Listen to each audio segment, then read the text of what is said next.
I går, der sagde jeg noget om,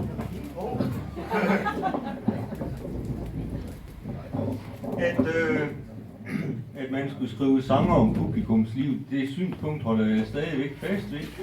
Der er en lille bitte smule af mit eget liv i den her sang, som er en meget gammel sang, en af de første jeg skrev.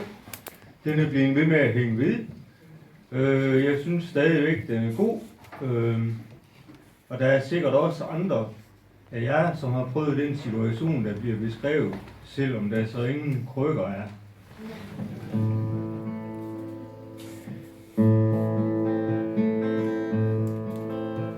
Der faldt et blad fra planten i din kar.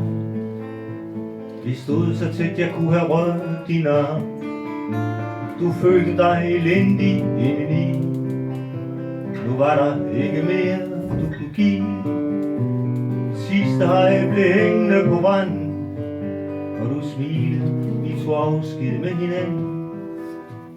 Igen en aften, intet fik jeg sagt.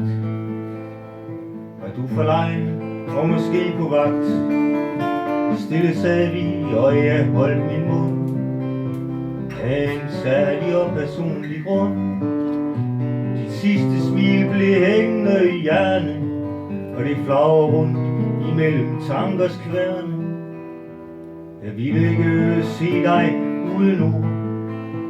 Lusket som min mor der uden ord. Men som lader afslag og forklare, hvorfor jeg ikke er den ægte var.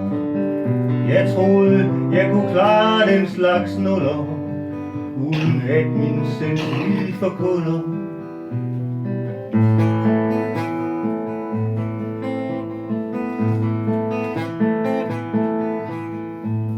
Igen en aften, stadig er vi venner. Til en gang jeg bryder sammen og bekender, og så må vores venskabs fælles lykke bryde sammen under trykket fra en krykke. Gav vide, at prisen var i trængsel, og flygte fra dit venskabs trygge fængsel.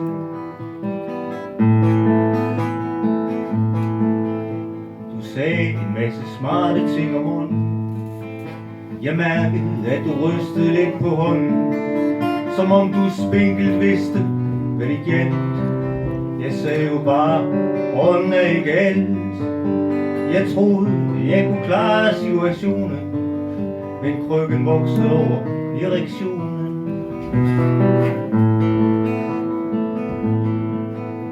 Der faldt et blad på planten i din put, og dengang kunne jeg ikke lade mig blotte. Men når venskab koster løgne og bevare, så giver erfaring mod til at svare.